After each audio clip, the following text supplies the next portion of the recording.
Welcome back to Trial Shack. I'm Ian Johnston and I'm on my way back from Radfest 2021. Oh! One more!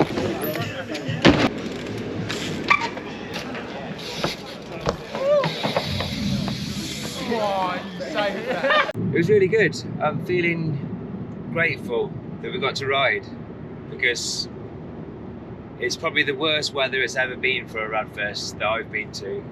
I was trying to work out if I've been to them all or not. I'm not sure if I have or not. I might have missed one. This was the 8th Radfest because they had a couple of years off, but 10 years since the first Radfest. The first Radfest was 2011. I remember that one.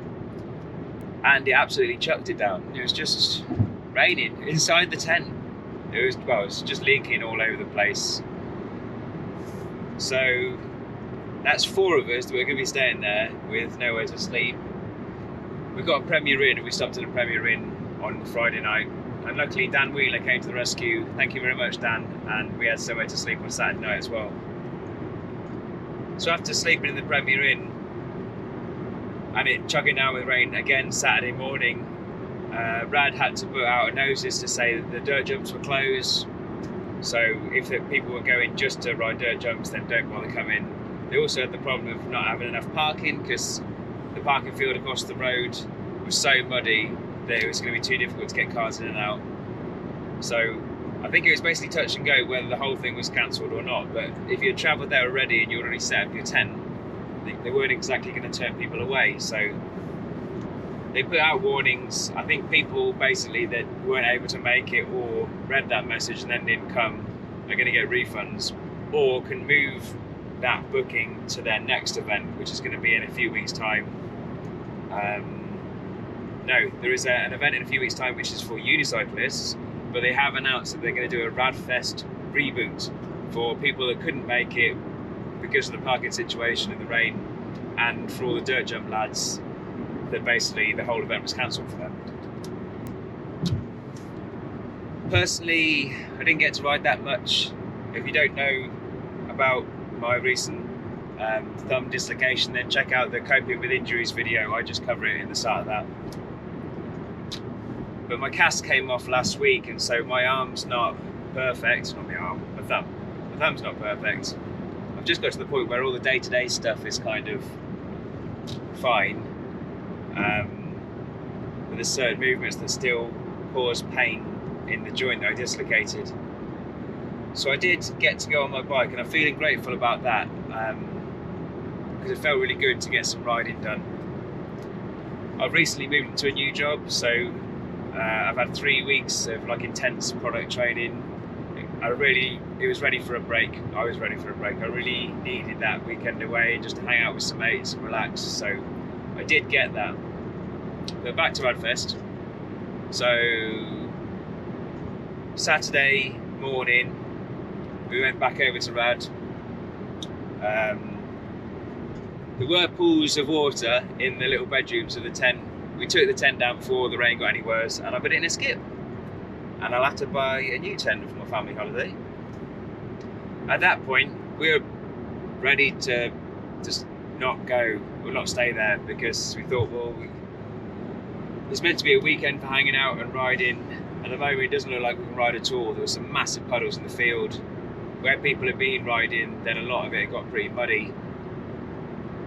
So we were going to go to Euan's house and stop overnight and then ride to Portsmouth or somewhere near that on the Sunday, just to kind of make the most of the weekend still. But there's a field full of our favourite people, so we didn't want to leave as well. We talked about it for a while. We decided not to leave, and we were all really glad that we didn't leave, because it was dry enough to ride by the end of the day on Saturday, so it wasn't complete washout, and there was no rain forecast for the Sunday. So I got to hang out, got to see loads of my favourite people, so I'm really grateful about that. I wanted to say thank you to the Mitchell family, Tom and Molly, who obviously spent a lot of time organising that event. We riders really appreciate that, so thank you very much. Mick and Maria obviously are involved still as well. We wouldn't be there if it wasn't for them, so thank you to you too as well. I know my place. And I believe all the guys that chip in, I've heard Callum Sherwood's name mentioned a few times. I think he's put a lot of effort in. I know all the dirt jump guys have put a lot of effort into rebuilding those jumps, as well as like all the guys involved with arranging the trials area. So thank you very much. I did get to ride it, and it's really cool that the whole field's been stripped back, and then all the sections have all been, corner sections, all the obstacles being rearranged, and there's a whole field full of new challenges there for us all now. So if you didn't get to go, you didn't miss out on a normal Radfest, you didn't miss out on the best weekend ever, but it was really good. And today it didn't rain the whole time I was there. I got to ride a bit. Adrian and Max, I believe, are working on Mind Control Trials Instagram page together. They were selling t-shirts, so I got myself a Mind Control t-shirt. Mind Control Trials. Adrian's got loads of clips from the weekend, so you want to check out that channel if you want to see clips from Radfest.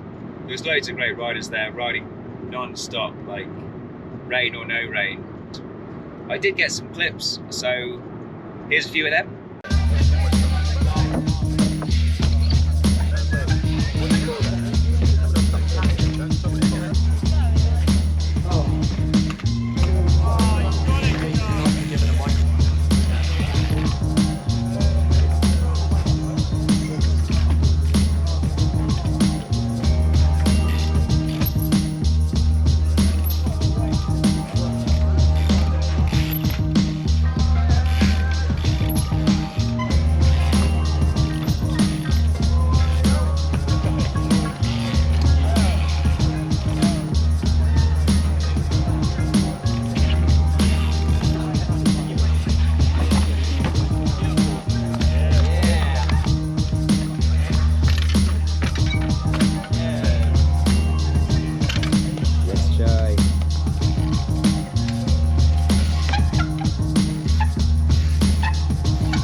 Yeah, like I said, Adrian's got some clips as well. There's plenty of people filming. Matt and Tom, Shindig podcast guys, were there. Chris was with them doing a lot of filming. There were some live streams of some of the competitions. Last night they did a few bits of that. A side-up comp. There was also a wrong foot gap comp. That was a good idea. And then today they did a few more comps, like a drop gap comp. There was a kicker comp. Kicker comp got a bit ridiculous. I was a bit gutted not to be getting involved with that. I would have liked to, but I'm not ready for it. And speaking of media, Joe Marr, professional photographer, was also there today, taking loads of photos of people. It's not stalking, is it? No. it'll be cool to be able to look through at those. I'll stick his Instagram handle on here. You can go and check those out, and if he's got a photo of you, you can buy a high-res version of it off him for only £1. I think that's a great idea. I wish I was fully functioning so I could have got some cool riding photos, because getting those perfect riding shots isn't always that easy. So getting a proper photographer like Joe to get one of those photos is a rare opportunity, something I'd happily pay £1 for.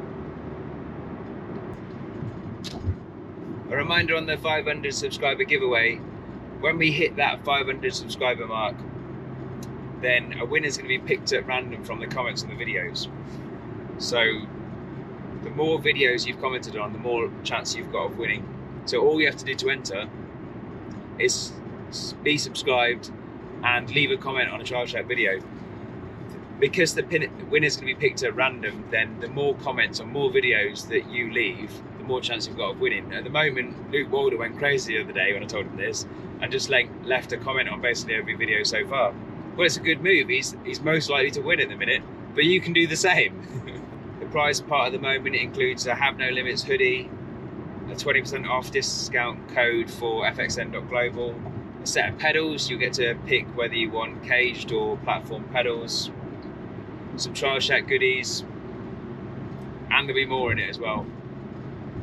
Oh, there's also a year's golden ticket, a year's free pass to Radical Bikes for this year, and now it's open. So we want to get to that 500 subscriber mark and get that stuff given away so you can start making use of it. So get commenting, get involved, get sharing videos, make sure you're subscribed. Thanks for joining me, and I'll see you soon. Bye!